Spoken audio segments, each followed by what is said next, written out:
But does it really require hindsight to know a crime scene must be processed correctly as soon as possible?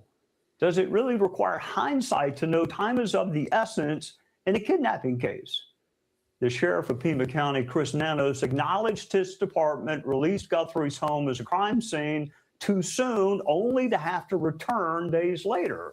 And by the way, the FBI does not only work high-profile cases, they will actually provide assistance in any case, but you have to ask. Joining us, retired FBI Special Agent Maureen O'Connell. Welcome, Special Agent. I like cops. They have really hard jobs, but you only get one chance to do something for the first time, like search a home right after a crime. I mean, you can go back, but it's never the same as immediately after the crime. And we like prosecutors too, by the way. But you're correct in your assessment of the situation. I think the problem was initially that it was a missing persons case, and that was the type of case that they work probably more than any other case that they work. However, once that sheriff's deputy saw that blood, it should have been, we're shutting it down, everybody out, don't touch anything, etc. Some law enforcement agencies have a different set of protocols than the FBI does. But in California, almost all the police departments, we all work together. You know, we have a beautiful relationship with all these different entities. And it's really a wonderful thing to see. But when we come in, we have, as I said, very strict protocols that we do not deviate from at all. And, you saw that when the cavalry rolled in to Nancy's house that day. And people have been asking me ever since, why did they take the car then, the other night? And I said, well, because when the FBI comes on, we want to look at the warrant, what's in the warrant. The warrant probably said, yes, search the entire residence, the curtilage, any outbuildings, any vehicles, and you know the drill. You've helped with those many times yourself. And then when they said, did you guys already process this car? How did it get back here? And they said, no, well, we didn't think it was part of it. That's probably why that was the impetus behind that car being processed. All right, Special Agent, real life is so different from the movies. I mean, you know that. I know it a little bit. Ransom notes are actually not common in modern day kidnappings. And I'm curious, in this country, not South America, not Mexico, but in the United States, how often in your experience does the kidnapper get the money and also avoid apprehension? Because I never saw it. No, they're not good at avoiding apprehension. That's the good news for the most part. But I worked narcotics and gangs in Los Angeles for 19 years, so I saw some of those kidnappings that you would traditionally see more of in South America. Like it's very common if I have 2 kilos of cocaine and it either gets ripped off or the police sees it, I'm still on the hook to pay that dealer back for that money, and I've got to come up with it really quickly. So that was one of the type of kidnappings we happened to see. But it's interesting, Trey, because all the really seasoned homicide detectives and the people you really respect at work that do a fantastic job, one thing all of them said in all these kidnapping cases that we worked was they would ask the question, does this offender have a predisposition or proclivity toward violence? And in this case with Nancy, the answer is a resounding yes. And they say that if that's how this case starts, we're in a world of hurt. Let me ask you about that. Let me stay with the psychology of it. Profilers, behavioral scientists, they can be incredibly helpful. I use them, but I typically use them when I had run out of leads or did not have a prime suspect in mind. Can they still be helpful here in this case under these facts? Absolutely, 100%. And one of the best profilers, or two of the best, are two of my dearest friends, and I co-host a podcast with one of them who I was just on the phone with, because one of these letters, this last one, is addressed Dear Samantha, not to anybody else. And we know Samantha's got the money, but I thought that was strange. So I called him and he thought it was very telling. that it's dear Samantha.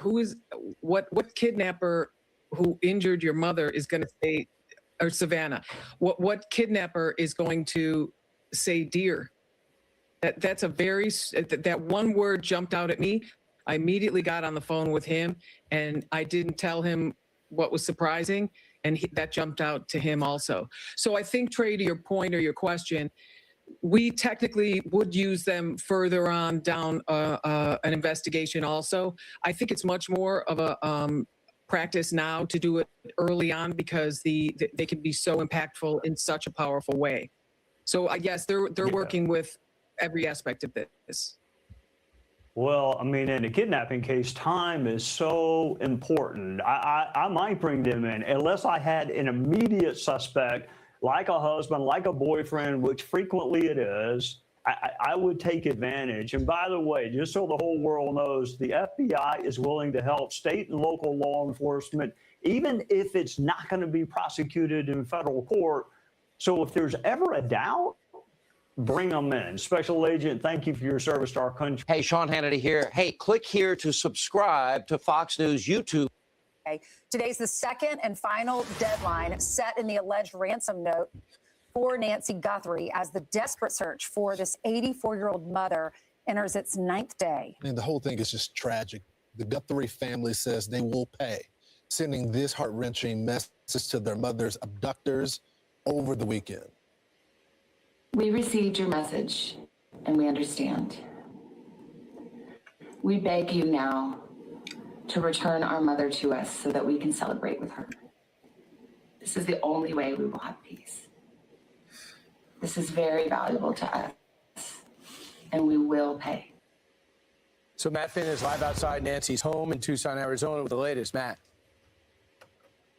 Good morning, guys. So today is the final day for the Guthrie family to pay out millions of dollars demanded by these alleged captors of their 84-year-old mother, Nancy. Now, yesterday, Fox Digital captured You know that money ain't coming. They know that's in-house. The fuck? She's been bodied. The family took her out already. They're just playing a role, playing along. That's the degenerates right there. They family eat family. That old lady, ain't nobody kidnapping old ladies. 84-year-old old ladies for what? Sex trafficking? What who's gonna go through kill an 84? Who's gonna kidnap an 84-year-old lady who's gonna die before they even get in the car? How they gonna show proof of life? She's a liability. So not only when you kidnap her, then she dies on you, now you got a murder.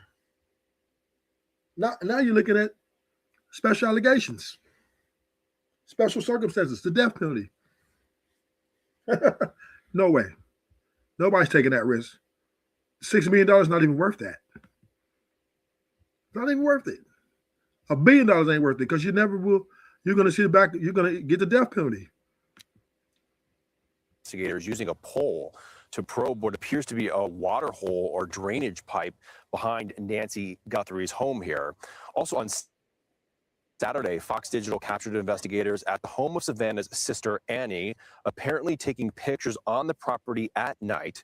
Law enforcement in unmarked cars spent about 2.5 hours at the sister's house Saturday night, which is about 4 miles away from Nancy Guthrie's home where we are. Now, on Friday, President Trump indicated there could be developments soon. We have some clues, I think, that are very strong, and I think we could have some answers coming up fairly soon. Is this a nationwide search? Is this a search going to Mexico? I'm not talking about a search. I'm talking about a solution.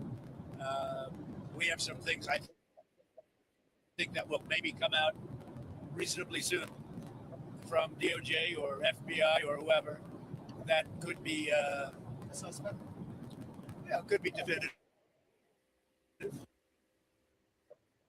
Now, the Pima County Sheriff posting yesterday, the Nancy Guthrie investigation is ongoing. Follow-up continues at multiple locations. No suspects, persons of interest, or vehicles have been identified. No scheduled press briefings. If any significant developments occur in the case, a press conference will be called. Now, that statement says no suspects or persons of interest have been identified. That's publicly We know that law enforcement behind the scenes is apparently building a case here on the ground, and they could privately be following all types of leads. Back to you guys. Hey, Matt, do we know anything about any family member that might have had trouble with the law in the past? Have they gone extensively? I know the first thing they want to do is rule out the family in any situation like this. But do we know of anything that might have popped up, like a red flag? The Pima County Sheriff's Office told us that it is standard to talk to all family members in situations like this. And that is, basically the only thing that they have told us about talking to family or their backgrounds. All right. Thanks so much, man. Appreciate it. So the local reporters have been getting, the stations have been getting these letters through email where the kidnapped and abductors are making their demands known. TMZ got the first one, and they said that the second deadline, which is today, is more dire. Here's Harvey Levin talking about that. There was something in that letter that caught my eye at the end where they mentioned both, now I can say it because the FBI said it, an Apple Watch and a damaged floodlight. What I found interesting, because we knew she wore an Apple Watch, there are pictures of her with Savannah with that watch, but they mentioned where the watch was, the placement of the watch in the house. And that's not something that was out there. So I had a long talk with the Sheriff's Department. A couple hours later, the FBI called, and they wanted a lot of information. So when I said there are two deadlines, yes, there is one that changes the demand, and that's the one that that has already passed. And the one on Monday is far more consequential. So let's bring in our next guest, who says every conversation is a chance to shift the kidnappers' thinking to a resolution. Former FBI hostage negotiator Chip Massey joins us now. Mr. Massey, thank you so much for coming on with us. What do you make of the latest? And today is the deadline, that second deadline. Right. So you can imagine everything is extremely tense right now. The poor family that has been through all of this. Hopes are high, right? But it has to be tempered with that changes can happen at any point in time. So the idea here is to remain steady, on the course, not allow little dips and troughs upset them. What do you think changed that the Bureau is advising the family to pay the ransom, or at least say through communication that they're willing to pay? I think that's always a decision for the family to make. It's never easy, right? Because you just don't know, is this going to be a real thing? Are they really going to come through with what we need? And we can all put ourselves in that situation. Obviously, we can't say, oh my gosh, this is my family member. But if you think about it, there isn't any amount of money you wouldn't spare, right, to get your loved one back. But think about it. We have a two-track investigation. It seems like they're digging in the family septic tank. They're looking at the sister-in-law's house. They're going back and impounding a car. At the same time, the family is taking the ransom letters as legitimate and real, and they're cutting tape after tape, saying, "Oh, I'll pay for this." Do you think the investigators are on a different page than the family? No. The idea here is that they have to cover everything.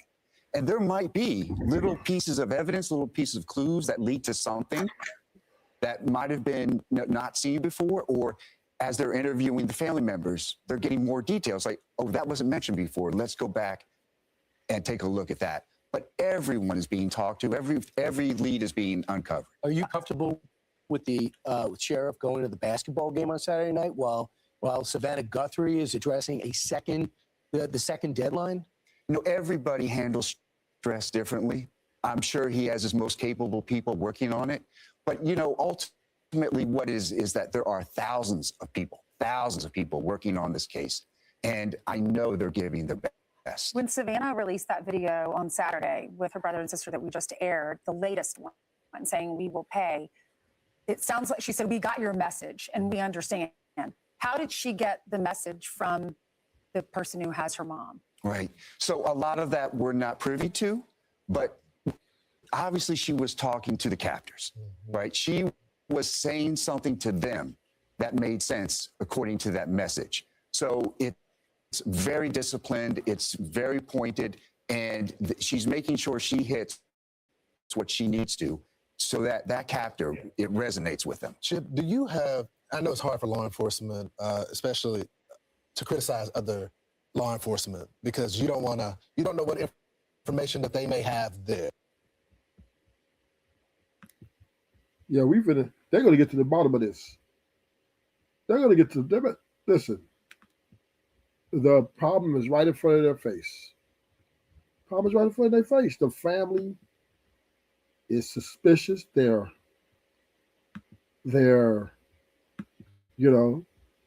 sitting up here pretending. We know what's up. Ain't no kidnappers did that. Why would the kidnapper send ransom notes to TMZ instead of Savannah Guthrie's family? No one noticed 3 details in the new letter that suggest his real goal was just to make the story blow up. Today, TMZ received another ransom note about Savannah's mother. But again, the kidnapper chose to go through the media, so Savannah only found out later. 3 details in the letter make this look more like a media stunt than a real kidnapping. First, how could the kidnapper contact a TV station while staying anonymous? The most likely answer is that he knows the local media system very well, or is even connected to it. This looks less like a crime and more like media manipulation. Second, the letter included inside details like a broken floodlight, an Apple Watch, and her medication. That seems designed to make people believe it was an insider job. This feels more like storytelling to make the case seem real and spark discussion. Finally, the kidnapper said she would be returned to Tucson within 6 hours after payment. That would actually give police time to prepare. Saying this is the final message also adds drama instead of. Why would the kidnapper send ransom notes to TMZ instead of Savannah Guthrie's family? No.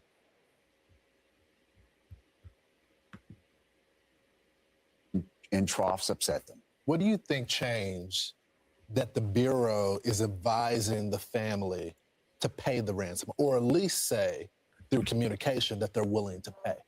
I think that's always a decision for the family to make. It's never easy, right? Because you just don't know, is this going to be a real thing? Are they really going to come through with what we need? And we can all.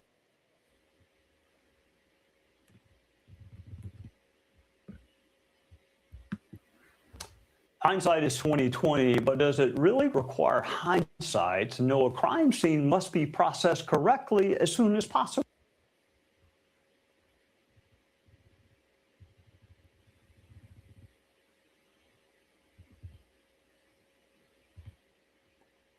Where is that one?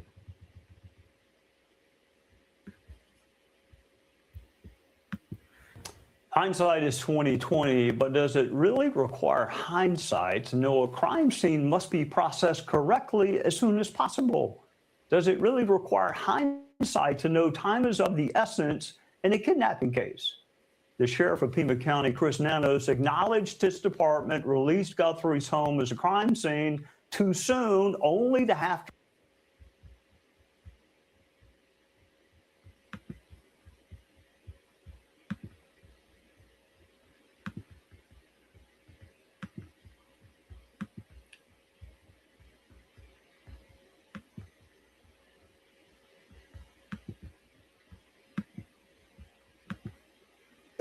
But are you comfortable with how the investigation is being run right now?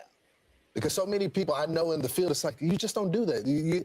When you have a crime scene, you got cooperating family, you don't release the crime scene. There's no reason to, because you may have to go back to it. So are you comfortable with how they're handling the investigation right now? Here's what I know, and that's a great question, is that the very best are there. They're working on it. Who's leading? Who's leading? It's a cooperative endeavor. Again, I'm not privy to all that information, but the FBI works hand in hand with a local law enforcement. If the local law enforcement allows it, right? Well, yeah, but there's no reason to believe, from everything we're seeing, that there's not a great cooperation going on. Chip, great. Thank you so much for joining the program this morning. I'm Steve Doocy. I'm Brian Kilmeade. And I'm Ainsley Earhart. And click here to subscribe to the Fox News YouTube page to catch our hottest interviews and most compelling analysis.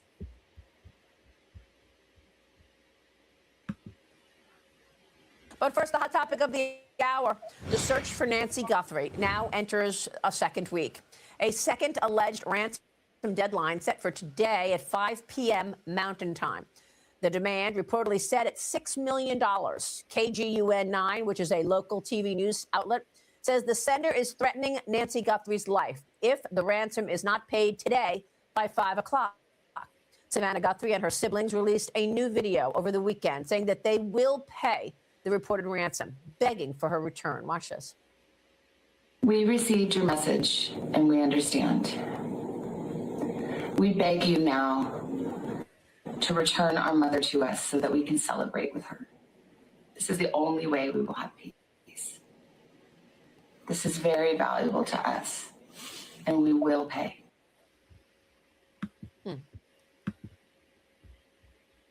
Ain't nobody gonna fall for that shit. That fake ass message. Come on. Oh, like the kidnapper gonna say, oh, we're really gonna get our money because they said they're gonna pay. The fuck out of here. They know that's a death trap. Ain't nobody walking into a death trap. That's just a lose. Kidnapping is nobody does that shit no more. Nobody wins. It's just no way to win. America doesn't pay. Hey guys, so I'm outside Nancy Guthrie's house right now, and you can see that the sheriff's office is back out here again, and we know that they have been using a hole and going into what looks like a septic tank here on the property. There was like a manhole that they pulled off, and they had a pole, and they were looking in the septic tank. They've been here for about an hour. We have our drone up, so I should get some video for you guys later. But that's really been the main focus from what we can tell of what they've been doing here. This, of course, comes after last night. I was up super late. They were at Nancy Guthrie's house. I'm sorry, not Nancy Guthrie's house. They were at Annie Guthrie's house. I'm at Nancy Guthrie's house now. They were at Annie Guthrie's house last night for about 3 hours, taking photos inside. We could see the flashes going off, and they were there until late last night. So investigators are still out and about. The sheriff's office has said there's no media briefings planned for today.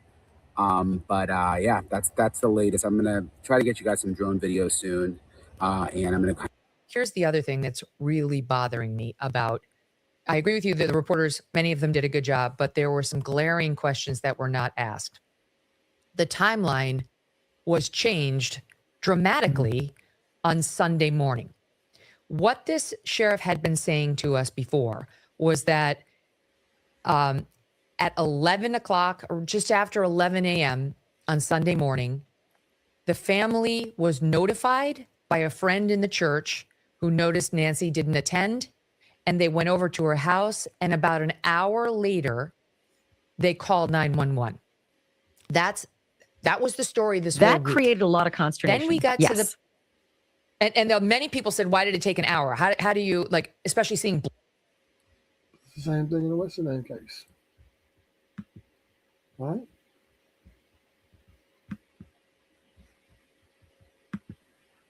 The same thing in Western.